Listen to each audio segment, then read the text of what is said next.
Monsieur Ernest Mandez-vous, bonjour. Bonjour, monsieur l'ambassadeur. Eh bien, donc, comme je vous ai prévenu, nous sommes à la Voix des Grands Lacs.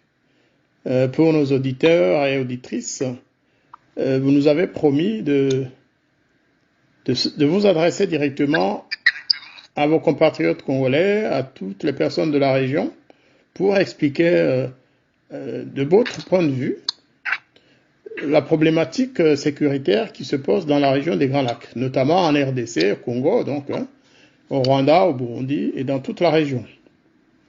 Vous-même, vous êtes, comme on le dit communément, originaire de Mulenge, donc vous êtes un Munyamulenge congolais. Vous avez un parcours assez particulier parce que vous avez passé une partie de votre vie, bien sûr, en République démocratique du Congo, ex-Zaïre. Ensuite, vous êtes allé au Rwanda. Vous allez nous expliquer pourquoi. Et vous êtes rentré en RDC. Vous nous direz aussi pourquoi et comment.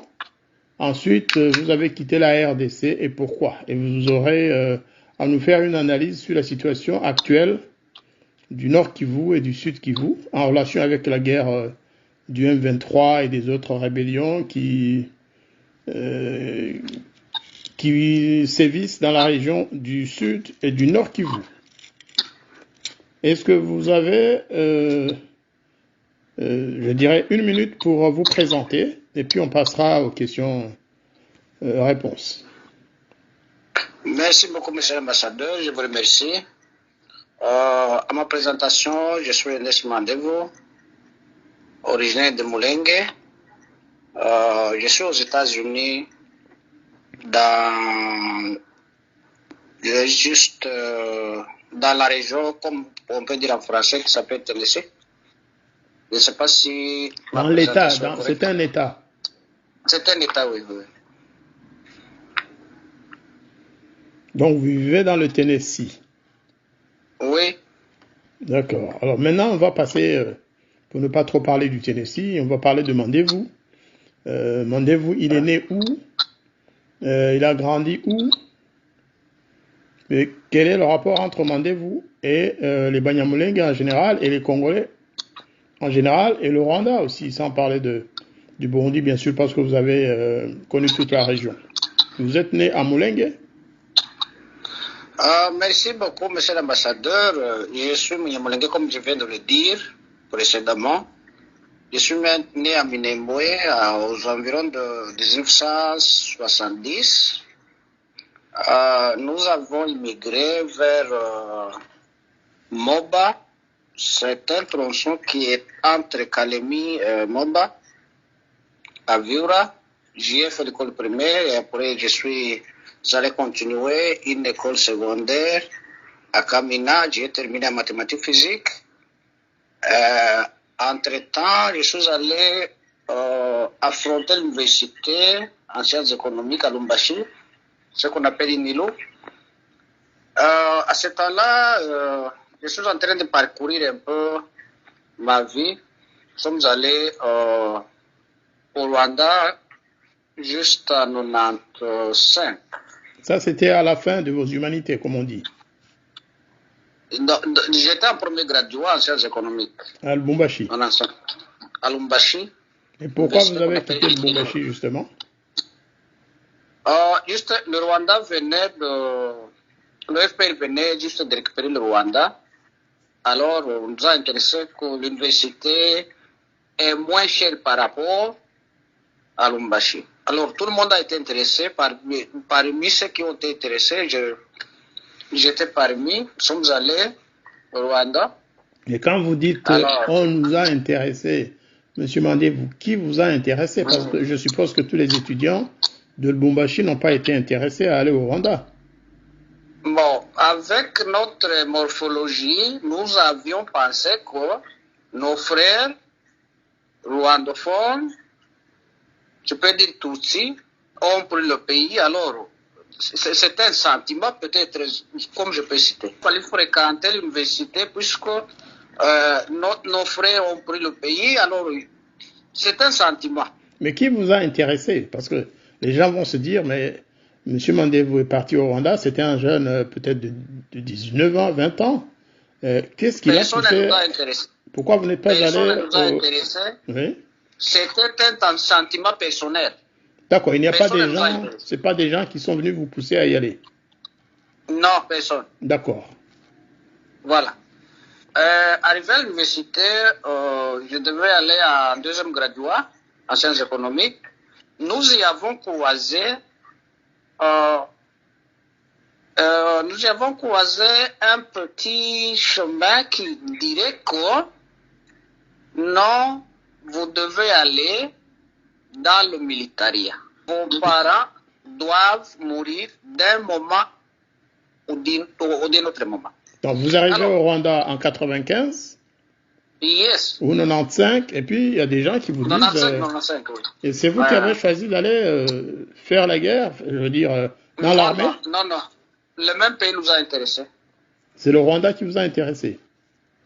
Vraiment.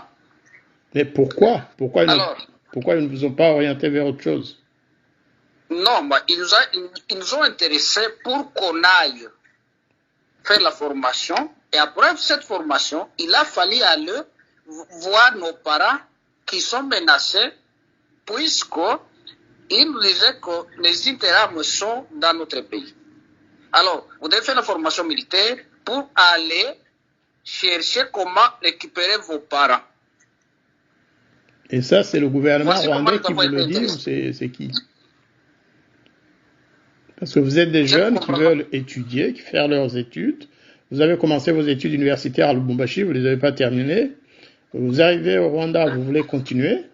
Et puis on vous dit non, il vaut mieux que vous fassiez l'armée pour ensuite rentrer au Congo, ou Zaïre à l'époque, pour sauver vos parents. De par leur politique, ce que je peux dire, nous avons été intéressés puisque nos parents, bon, la majorité de Banyamulenge était au sud, dans le haut plateau. Oui. Ils nous disaient qu'ils sont menacés par les Interahamwe. Alors, vous devez faire la formation militaire pour sauver vos parents. Mais individuellement, vous comprenez que c'est une logique. C'est une logique, mais pourquoi le Rwanda a été intéressé à... Bon, ils avaient leur intérêt. Oui, c'est ça. Nous allons pouvoir développer ça. On va développer alors, ça. Nous sommes allés dans le militaire. Après la formation, nous qui avons fréquenté la dite formation, nous sommes partis pour... Notre but était de sauver nos parents. Je m'en rappelle du temps de Pasteur Bizimon, qui était président du Rwanda. Il a dit que je veux accueillir les femmes et les enfants. Mais vous qui êtes hommes, cherchez comment vous devez vous sauver. Alors, avec cette idée, nous nous sommes dit, mais quand même, nous sommes jeunes. Ce sont l'université. Allons sauver nos parents. Voici comment nous sommes partis à la formation. Après la formation, réellement, nous sommes partis. Alors, pour que les gens, pour faciliter la compréhension à nos auditeurs, Monsieur Mandé-Vous, donc vous arrivez au Rwanda, on vous dit non, vous n'allez pas faire d'études, vous allez plutôt, on vous recrute pour être entraîné militairement. C'est ce que ça veut dire. Oui. Ça veut dire que les petits motifs qu'ils avaient, j'appelle petit motif, ce n'est pas un motif, c'est un petit motif. Il a fallu aller sauver vos parents. Alors, il a fallu qu'on aille sauver nos parents. bon, ce sont des idées. Est-ce que vous-même, vous étiez conscient, Yeah. est-ce que vous étiez conscient vous-même que vos parents étaient en danger? Et vous êtes parti du Zaïre fin 95. D'une façon ou d'une autre, c'est compréhensif. Fin 95, le Rwanda juste finissait la guerre. Alors, ils l'ont fini en 94. 94. Il s'agissait de dire ceci. Vos ennemis, dont les Interambo dont je viens de citer, sont partis au sud et ils vont tuer vos parents. Allez-y chercher comment sauver. Donc c'était un sentiment sanguin. Il a fallu décider aussi. Nous avons dit, mais nous sommes jeunes. Voici pourquoi nous sommes partis dans la formation. Après, vous êtes retourné au Zaïre. Justement, nous sommes à partir du Rwanda, nous avons fait la formation. Après la formation, alors nous sommes allés, suivant ces buts, et nous sommes allés à la guerre. En fait, quand vous parlez de formation, M. Mandé, vous dites en termes militaires. Vous avez suivi des entraînements militaires dans un camp quelque part. Vous avez fait combien de temps dans cette formation? Bon, après l'université, en quittant l'université, nous sommes allés dans une formation, ce qu'on appelle le Gashora. Oui. On appelait souvent le training wing. Après training wing, nous sommes allés à Gako et nous avons fini. Je pense que, si je n'oublie pas, ça nous a fait 3 mois durant. Après les 3 mois, nous sommes alors partis au sud. Et ils choisissaient ceux qui viennent du nord, aller au nord, ceux qui viennent du sud, aller au sud. Partir pour le sud. Plutôt. Vous voulez dire, ceux qui viennent du nord, ils voulaient dire les Tutsis originaires du nord Kivu? Non. Ceux qui savent les noms doivent partir au nord. Tutsis ou tout, nous étions mêlés. Vous devez aller là que vous connaissez du bien. Un petit enfant du nord, une fois il va au sud, sera perdu. Mais celui du nord, une fois il va au nord, juste il trouve son chemin. Il connaît le milieu. S'il part au sud pour, suite à ce qu'il a vécu. Il a vécu là. Alors, c'était ça, ce qui nous a poussé juste aller au sud. Ceux qui sont partis pour le sud étaient d'origine du sud. Ceux qui sont partis pour le nord étaient justement les originaires du nord. Alors moi j'étais parmi les convois qui allaient au sud puisque je suis originaire du sud. Du sud qui vous voulez dire? Voilà, le sud qui vous voit. Alors je vais vous poser une autre question qui permet à nos auditeurs de bien comprendre, surtout nos frères congolais, vos compatriotes. En arrivant au Rwanda en 95, est-ce que vous y avez trouvé une bonne partie de militaires rwandais originaires de Mulenge, de Banyamulenge en somme? Est-ce qu'il y avait des Banyamulenge dans l'armée rwandaise en ce moment-là? Merci beaucoup pour cette question. Laisse-moi un peu reculer. Lorsque le FPR a commencé, nos frères Banyamulenge, mais même nos frères du sud et du nord, sont partis juste les premiers sont partis à partir de 1990. Il y avait des officiers, il y avait des sous-officiers qui sont venus avec nos pères. Nous les avons croisés là. Alors, avec du courage, puisque nous voyons nos frères, sont partis ensemble. Ils étaient dans l'armée inclus. Ils étaient membres de l'armée rwandaise, sous-officiers, officiers, soldats, ils étaient... Dans le temps, ils étaient APR. Ils étaient là. D'accord. Et quand vous dites nos frères, nous sommes dans un entretien vérité, hein, Monsieur Mandé. Voilà. Quand vous dites nos frères, dans votre entendement, vous voulez dire qui? Qui était en ce moment-là, qui étaient vos frères? Nos frères, je cite, les Congolais, Banyamulenge et les Congolais du Nord Kivu. Donc, ce sont mes frères. C'est-à-dire, ceux qui sont partis pour rejoindre l'armée rwandaise venaient du sud et du nord. Raison pour laquelle je cite nos frères, mes frères congolais qui viennent du sud et du nord. Mais il n'y avait pas une connotation un peu ethnique, je veux dire, comme on dit souvent à Mulenge ou Boko, ça ne jouait pas un rôle quelconque? Je ne pense pas. D'accord. Donc vous étiez juste des Congolais du sud et du nord Kivu. Il y a du sud et du nord Kivu. Rwandophone, comme on l'a dit. D'accord, d'accord. Et en rentrant au Zaïre, est-ce que vous vous êtes fait accompagner par des officiers ou des sous-officiers ou des militaires, soldats, Banyamulenge, qui avaient fait la guerre avec le FPR depuis 1990? Il y en avait, je vais vous citer un officier, il est paix à son âme. Il y avait celui qui représentait les Sud, c'est le feu Nicolas Kivinda, qui est mort affligé à ma présence. C'est lui qui était presque le représentant de cette guerre. Mais le nom était Nicolas, mais sous Nicolas, c'était de l'armée rwandaise. D'accord. Voilà. Puisqu'il s'est déclaré disant que non, nous sommes en train de partir pour sauver les parents. Alors Nicolas était à la pointe. C'est Nicolas qui représentait à l'opinion internationale. Il était représentant à l'opinion internationale. Mais sous Nicolas, la défense armée était juste de l'armée rwandaise. Alors, au nord, il y avait le nom m'échappe, il a été pendu même à Goma, il était sous-lieutenant, Nicolas était lieutenant, l'autre était sous-lieutenant. Je ne sais pas il a refusé quelque chose, il a été pendu à Goma. Il a été pendu par ses camarades? Il a été pendu par l'armée rwandaise.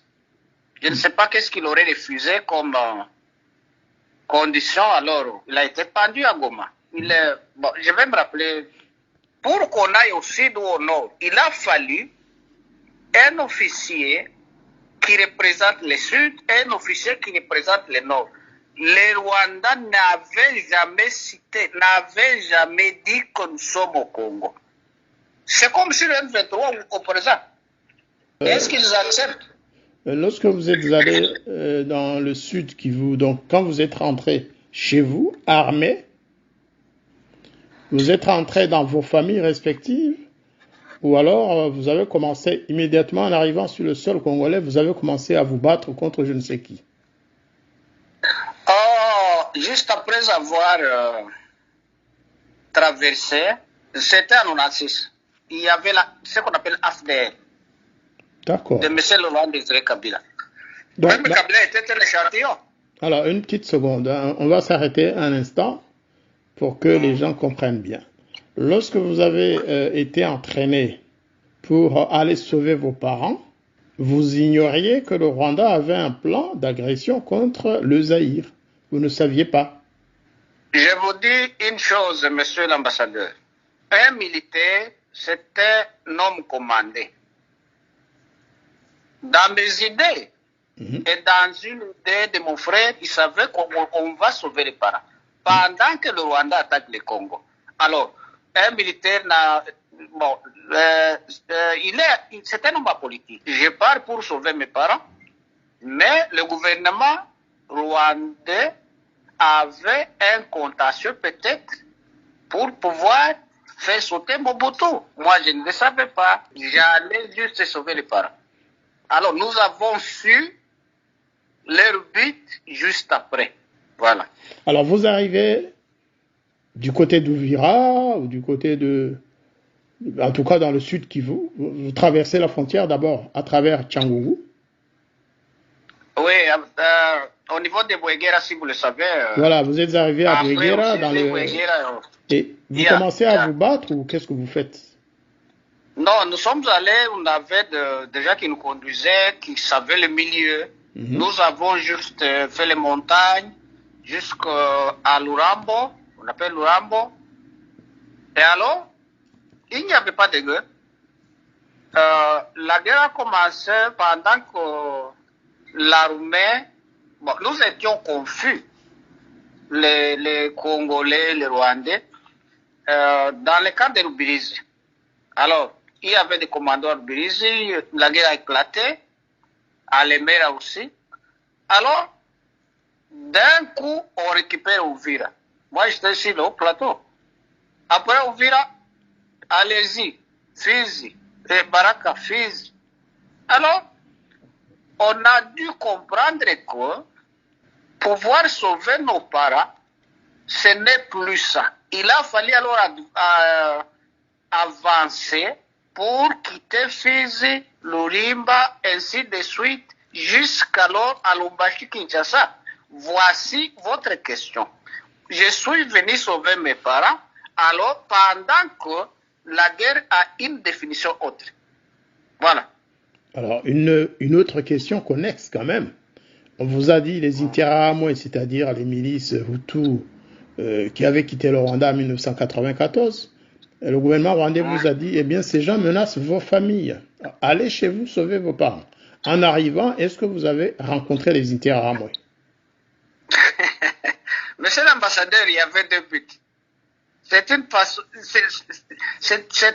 problème politisé. Bon, au sein de mon chemin, je n'y ai croisé personne. Mais, je dis la sincère vérité, il y en avait.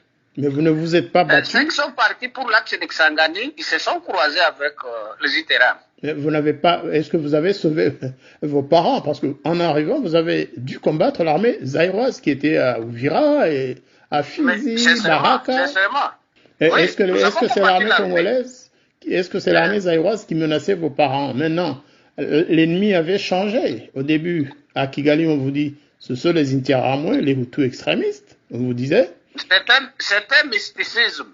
Et vous arrivez au Zaïre, on vous dit, il faut combattre l'armée zaïroise. Non, mais il nous disait que les Interahamwe sont en train de menacer nos parents. Ils n'ont jamais cité l'armée zaïroise. Sur les champs de bataille, nous combattons avec les Zaïrois. Voilà. C'est étrange. Ils cherchent les Interahamwe qui menacent nos parents. L'armée zaïroise n'a jamais menacé nos parents. C'est que je vous dis qu'il y avait un but autre que ça. En réalité, ça veut dire qu'il n'y avait pas de menace contre vos parents. Non. Ils avaient un but de prendre le gouvernement. Alors, pour chercher un peu de chemin, un enfant au bout de deux chemins, c'est ça. Nous savions que les Interahamwe sont en train de mettre les parents, les villages, et tout comme ça. Pendant que cette armée rwandaise cherchait à prendre le gouvernement. Alors, sur le champ de bataille, nous avons juste croisé l'armée zaïroise. Alors, qui menaçait les parents? Sur les Interahamwe pour l'armée zaïroise. Ce qui signifie que nous allions sans... Bon, comment je peux m'expliquer? Ça, c'est... On nous a lavé du cerveau. Nos cerveaux étaient lavés. Les Interahamwe, je n'ai croisé personne. Alors, sur le champ de bataille, ce sont l'armée zaïroise. Vous avez été, comme on dit en français, cher frère rwandais, vous avez été manipulé, c'est ce que ça veut dire. Exact. Et votre chef, l'officier Nicolas, c'est bien cela? Oui. Lui, il donnait l'impression d'être dans le coup, de savoir ce que cherchait exactement l'armée rwandaise, ou bien il a été surpris comme vous? Bon, ça serait trompé. Bon, je n'ai jamais été avec lui, il était officier, moi j'étais militaire simple. Ben, je le voyais souvent, il venait, Uvira, Bukavu. Alors, quand vous le voyez, pendant que vous le voyez comme ça, vous avez du courage. Je ne savais pas de quoi il s'agissait. Je pense que même lui ne savait pas exactement le but du Rwanda. Bon, il est mort sur le champ de bataille. Mais je pense qu'il ne savait pas. Il ne nous a rien dit. Il était Munyamulenge comme nous. Il a traversé comme nous. Il était officier. S'il le savait, je ne connais pas. Et il est Mais je mort, pense il est qu'il le mort savait. sur place dans le sud Kivu. Il est mort à ou bien- Fizi, hein. J'étais présent. Donc, avant même que Kinshasa ne soit prise par... Non, lui, il était déjà mort. nous étions juste après Uvira et Baraka, Fizi. D'accord. Yeah. Au fait, Ça que j'aimerais. Monsieur Mandez-vous, une autre question qui peut aider les gens à comprendre. Entre Nicolas, qui était le correspondant, si je veux dire, le répondant Munyamulenge, pour vous, qui dirigeait réellement les troupes? C'était un Munyamulenge ou c'était des officiers de l'armée rwandaise, des Rwandais originaires d'Ouganda? Non, il est originaire de l'Ouganda, mais je ne voudrais pas citer son nom pour protéger sa sécurité. Bon, il était rwandais, originaire de l'Ouganda, mais c'est lui qui dirigeait la guerre. Mais Nicolas était juste comme un échantillon. Bon, excusez-moi de n'avoir pas cité son nom. D'accord, il est toujours vivant en tout cas. Il est vivant et il commande M23. Il commande le M23, il a commandé les troupes rwandaises, Banyamulenge, qui ont pris Kinshasa. Enfin, il a fait l'axe du Sud. Il a fait l'axe du Sud et aujourd'hui, il commande le M23. Voilà. Mais ce n'est pas Makenga. Pardonnez-moi de ne pas citer son nom. Ce n'est pas Makenga. Non, mais Makenga est congolais, il n'est pas rwandais. Jusqu'à présent, Makenga est sous l'armée rwandaise. Le même officier qui vous dirigeait d'Uvira, Fizi, il est Baraka, le même qui est sur le M23. C'est le même maintenant qui dirige le M23. Voilà. Alors, quittons le Kivu, vous arrivez ensuite dans le Katanga, je suppose, sur la route de Kinshasa. Oui. Mais vous n'êtes pas arrivé à Kinshasa. Non, je n'ai jamais piétiné. J'ai piétiné Kinshasa en voyage, mais moi, je suis... Bon, notre convoi est resté à Lumbashi. Lumbashi, c'est le chef-lieu du Katanga, je peux dire comme ça. Donc, en fait, on vous a laissé occuper le Katanga à partir de Lumbashi. Et les autres ont continué vers Kinshasa. Les autres ont fait le chemin jusqu'à Kinshasa.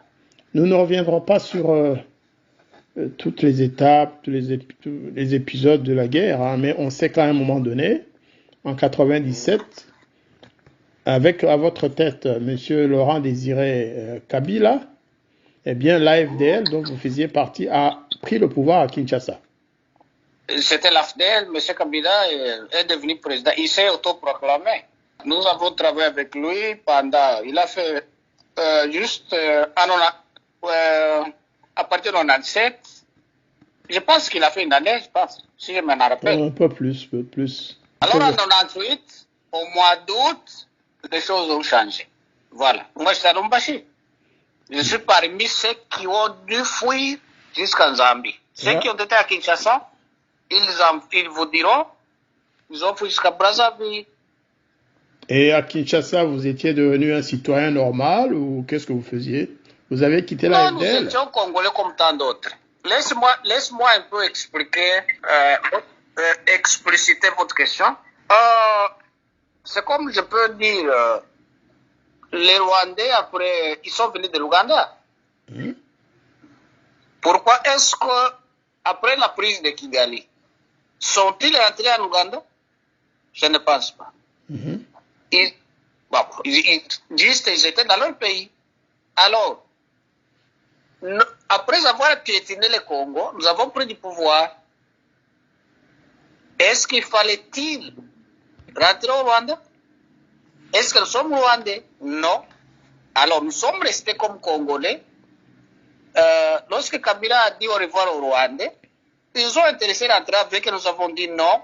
Alors, pendant qu'ils provoquaient une guerre autre, ce qu'on appelle RCD, je voudrais vous signifier que, monsieur l'ambassadeur, le directeur du cabinet du président de la République était Moïse Nyaruga.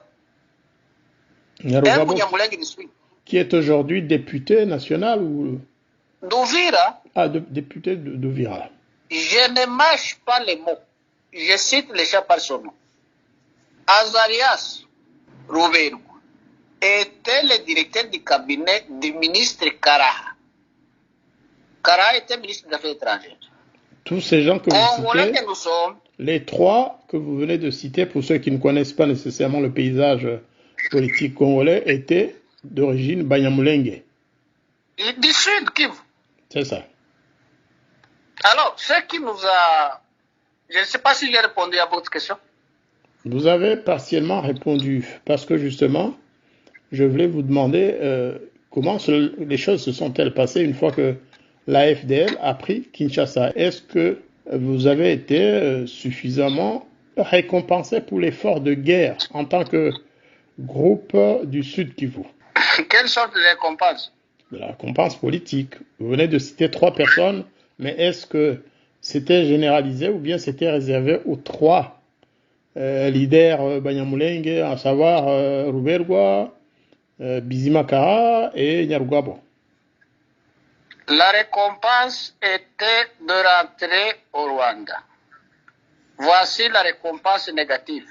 Ah. Il n'y a jamais eu de récompense positive. Vous vous référez là à ce qui s'est passé après que Laurent Désiré Kabila a décidé que l'armée rwandaise devait rentrer chez elle. Il faut rappeler que le général Kabarebe, qui dirigeait l'ensemble des troupes de la FDL, était chef d'état-major de l'armée zaïroise à l'époque, congolaise, oui, après la prise du pouvoir.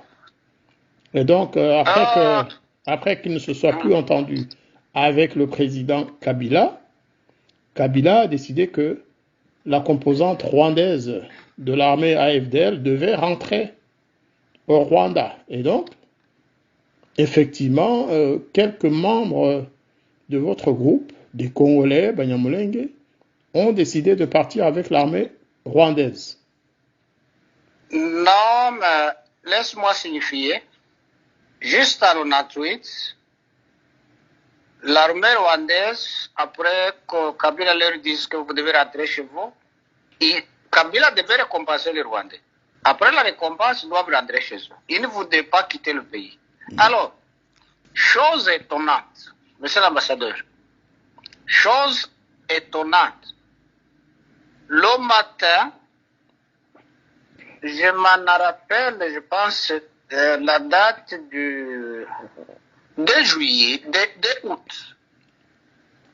Qu'est-ce qu'on dira à la radio, M. Ondekane, ensemble avec Azarias, ensemble avec Kara, ensemble avec Moïse, s'oppose au gouvernement de Kabila. Mon frère, voici ce qui a fait tuer la masse de Kinshasa, Banyamulenge, venant du nord, venant du sud. Ma question de savoir ceci. Est-ce qu'ils étaient congolais, un directeur de cabinet du président de la République, un directeur de cabinet du ministre des Affaires étrangères, un ministre des Affaires étrangères, sont-ils devenus rwandais à la minute ou quoi?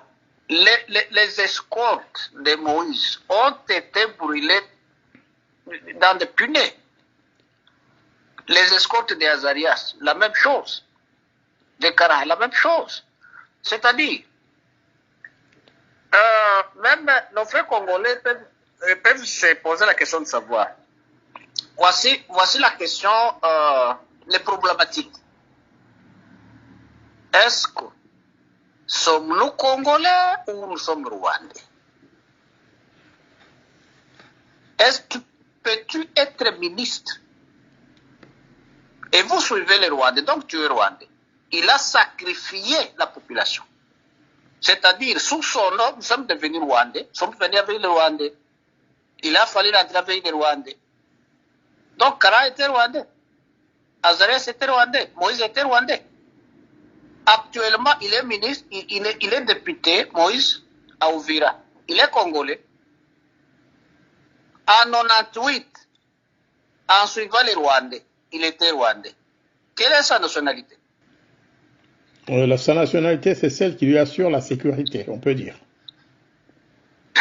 Je ne comprends pas, congolaise ou rwandaise? Ça change selon les circonstances. C'est ce qu'il répondra. Alors, c'est ce que je vous dis. Même cette guerre présente ici, du sud ou du nord, nos frères congolais ne savent pas qui sommes-nous. Je ne parle pas pouvoir comprendre. Alors moi, je vous pose la question précisément. Qui êtes-vous? Nous sommes Congolais. Mais nous avons des gens qui sont sur au sein de notre tête. Ce sont des traîtres. Excusez-moi le terme. Mais c'est eux qui vous protègent, puisqu'ils sont justement à Kinshasa pour ça. Alors ils sont Congolais. Comme vous. Le lendemain, ils ont fui vers Brazzaville. Ils sont devenus Rwandais. Actuellement, il est député, il est Congolais. Demain, il sera Rwandais. Mais il est Congolais d'un moment, il est Rwandais d'un autre moment. Comment pouvoir expliquer cette scène? Alors, dans l'équipe de tête, vous avez oublié un certain Deogracias Bouguera. Oh, oui, oui. Qu'est-ce qu'il faisait à l'époque? Il faisait quoi? Qu'est-il devenu après? Ok, Deogracias, l'AFDEL signifiait que c'est une association de partis politiques dont Deogracias est venu avec son parti, Kabila est venu avec un parti. Alors, ils ont mêlé. C'est une association. Alors, Bouguera, je ne l'ai pas vu. Sorry, je ne l'ai pas vu, mais bon. Selon les informations, il était un proche de Kabila. Alors, Bouguera a été, je pense, à ce que je sache, il a été intéressé de prendre juste la balkanisation. Paraît-il qu'il a refusé. Ils lui ont accusé sur Kabila que non, voici l'ennemi, votre ennemi est proche, il est Bouguera. Kabila lui a appelé, il dit, mais mon frère, je connais qu'on me trompe. Et ceux qui vous accusent, ce sont vos frères. Ceux dont j'ai cité précédemment, Bouguera, please, es-tu prêt pour quitter le pays? Bouguera a dit oui.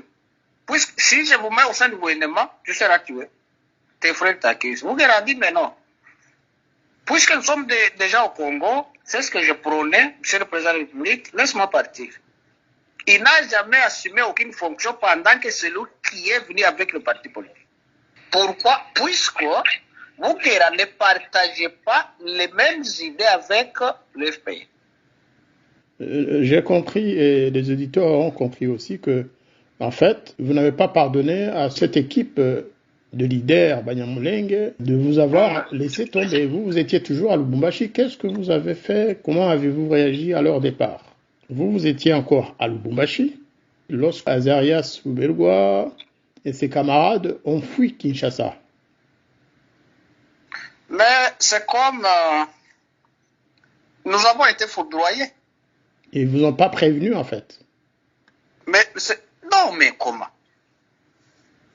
Imaginez-vous à la radio le matin, on dit le gouvernement Kabila est opposé au gouvernement avec Karaha, avec Moïse, avec Azarias. C'est comme ça que nos frères congolais ont dit, mais pourquoi vous n'êtes pas partis avec vos frères rwandais?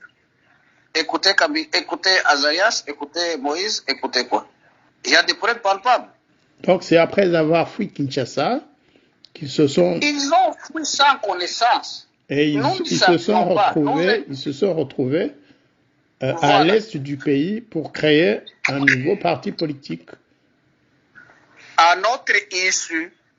À votre insu, et vous avez réagi comment? Vous les avez suivis ou vous êtes restés Non, mais les Congolais ont juste... dit que vous êtes Rwandais, il y en avait qui étaient à Kamina, il y avait qui étaient à Likasi, Lumbashi, Kasumbalesa et tout consort. Je cite les Katanga. Qu'est-ce que nous avons fait? Nous sommes organisés. Mon équipe, nous avons dû fuir jusqu'en Zambie. Pour chercher les saveurs, nous devrions nous sauver. Déjà, nos frères congolais disent que non, vous êtes Rwandais. Écoutez Azarias, écoutez Kara, écoutez Moïse. Alors nous avons dû fuir. Nous étions enclauturés. Bon, nous avons dû fuir avec un peu d'armes. Certains sont morts et les restes survivants comme moi Nous sommes traversés vers la Zambie, ceux qui étaient à Kinshasa ont traversé vers Brazzaville et tout comme ça. Nous ne savions pas que le Rwanda préparait la guerre, une guerre haute. Mais moi, je ne condamne pas le Rwanda, monsieur l'ambassadeur. Écoute-moi bien, je souligne cette phrase. Je ne condamne pas le Rwanda. Dans notre langue propre, laisse-moi citer ça. Baravuga ngo imbeba yo hanze izanwa n'iyo mu nzu. Alors, comment pouvez-vous expliquer qu'un ministre Essayez de traduire, congolais, traduisez un peu ce proverbe qui est très, très significatif en fait. En français, je ne sais pas comment citer. Alors on va essayer de traduire de façon simple. Un rat de Comme ça, l'extérieur voilà. entre dans la maison suite au rat qui est à l'intérieur. Voilà. En l'occurrence, le rat de l'intérieur, c'était vous, et le rat de l'extérieur, c'était l'armée rwandaise. Exactement comme ça. Donc vous voulez dire que vous ne condamnez pas l'armée rwandaise parce que ce sont des Congolais qui l'ont fait venir. L'armée rwandaise a profité. L'armée rwandaise a eu un pont du Congo. Et ces ponts, ce sont nos frères. Traîtres, je le dis et je m'explique. Ni t'étais ces ponts, ni t'étais les traîtres, l'armée rwandaise ne pouvait plus rentrer en RCD. Mais ils ont eu le chemin, puisque le rat de l'intérieur, ce sont nous-mêmes. Le Rwanda était un rat de l'extérieur. Ils ne pouvaient jamais piétiner le Congo puisque nous étions Congolais. Pendant qu'ils ont eu les ponts, ils devaient traverser. Quel est le pont? Nos frères, dont je viens de citer. Je ne sais pas si vous avez compris. J'ai très bien compris. On ne va pas revenir sur toutes les péripéties de votre traversée. Toujours est-il qu'à un moment donné aussi, vous vous êtes retrouvés de nouveau avec vos camarades dans une armée avec un autre nom qui... Ça s'appelait comment d'ailleurs? C'était le RCD, c'était quoi? Monsieur l'ambassadeur, c'est comme en français on dit, nous étions en train d'observer le firmament. Ou bien se construire un château en Espagne. Vous vouliez reprendre en fait Kinshasa, c'est ce que ça veut dire. Nous avions quitté en Zambie, nous avons croisé un officier rwandais. Ceux qui sont à Brazzaville ont croisé un officier rwandais. Tout le monde, Kigali, certains Kisangani, certains autres. Alors, c'est le début du RCD. Alors, le RCD, nous y avons croisé les traîtres dont je viens de dire. Qu'est-ce que vous nous avez fait? Pendant que leurs escortes sont déjà morts. Voici le début du RCD. Alors, un élément important que vous venez de souligner, M. Mandé, vous vous dites, en arrivant en Zambie, il y avait un officier rwandais qui vous attendait. Nous sommes venus au sein du même avion. Je connais les noms, je ne sais pas. Donc, qui vous conduisait. Et à Brazzaville, il y avait des officiers rwandais qui attendaient les autres, etc. Ça veut dire que le rassemblement, il y a eu un regroupement de nouveau sous la houlette de l'armée rwandaise. C'est ce que ça veut dire, et du gouvernement rwandais. C'est-à-dire le gouvernement rwandais connaissait que peut-être il y a quelqu'un qui peut être en Zambie, s'il n'est pas mort, pour ne pas citer la connotation, pour ne pas porter atteinte au gouvernement. Cherchons comment récupérer ces gens pour qu'ils n'aillent pas aux médias. Ils nous ont récupéré. Pourquoi est-ce que nous sommes partis en Zambie? Le premier jour, nous avons croisé un officier. Il attendait que, si du moins tu oses dire quelque chose sur les médias, le Rwanda serait autre chose. Comment pouvez-vous me dire qu'à Lubumbashi, en Zambie, on croise quelqu'un? Ceux qui sont partis venant de Kinshasa ont croisé quelqu'un. Je pense même à Kisangani. Alors, revenons à nos moutons. La guerre, après nos universités, aller chercher les parents, aller sauver les parents, nous ne savions pas quel est le but de cette guerre. Nous l'avions su en 98. Ce que je vous dis est vrai. Actuellement, jusqu'à présent, nos frères qui sont en train de se battre dans les hauts plateaux, dans des Massissi, Makenga et autres, ils ne savent pas ce qu'ils sont en train de faire. Aussi longtemps que ils n'ont jamais découvert ceux qui sont derrière eux. Ils mourront jusqu'à la mort épinière. Mais ça paraît quand même étrange, Monsieur Mandevou. Vous n'allez pas me dire qu'après quasiment 25 ans, non, mais... des militaires, des officiers qui ont fait la guerre pendant tout ce temps-là, ne savent pas pourquoi ils se battent. Alors que tous les jours, ils nous disent qu'ils se battent pour protéger les Tutsis du Kivu. C'est ce qu'ils disent publiquement, officiellement. C'est un langage politique, qui vous l'aurait dit. Mais disons ceci. Quel est le nœud du problème de la guerre du Congo? Le nœud du problème, c'est lequel? Le nœud du problème de la guerre du Congo, ce ne sont pas les Congolais. Alors c'est qui? Puisque ce sont les Congolais qui se battent. Ok. Ceux qui nous écoutent doivent répondre. Non, j'en ai cité précédemment. Eux, ils n'étaient pas là, vous savez. Hein, donc vous dites que depuis 1998, vous avez su que vous ne vous battiez pas pour votre pays, qu'il y avait quelqu'un d'autre qui en profitait. Mais à la réponse, laisse-moi vous répondre. Je vous ai dit que Nicolas était le représentant du Sud Kivu Banyamulenge. Oui. Mais son Nicolas, il y avait qui? C'est lui-là qui commande jusqu'à présent la M23. C'est lui qui a commandé là. Il a son origine là, son pays. Tshisekedi est notre président. Mais pourquoi on le dérange? Cette guerre a l'origine. L'origine, c'est lequel? C'est le Rwanda. Qu'est-ce que vous voulez que je vous dise?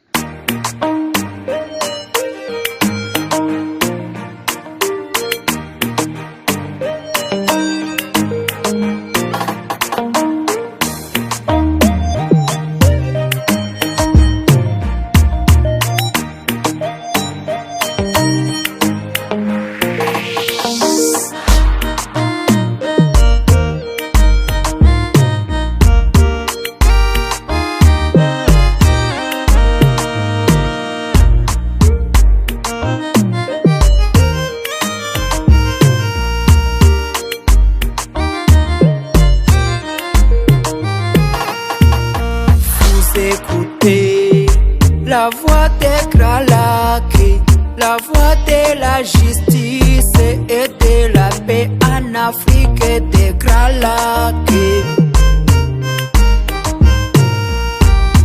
Vous écoutez la voix des Kralaki, la voix de la justice et de la paix en Afrique des Kralaki.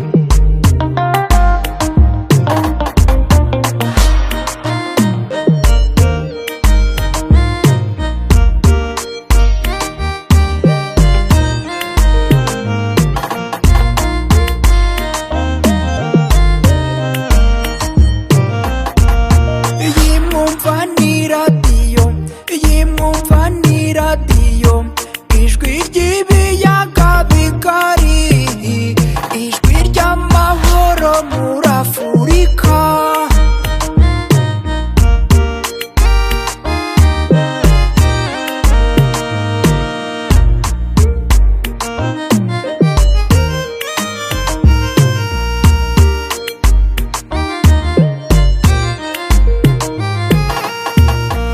Vous écoutez la voix des Kralaki, la voix de la justice et de la paix en Afrique des Kralaki. Vous écoutez la voix des Kralaki, la voix de la justice et de la paix en Afrique des Kralaki.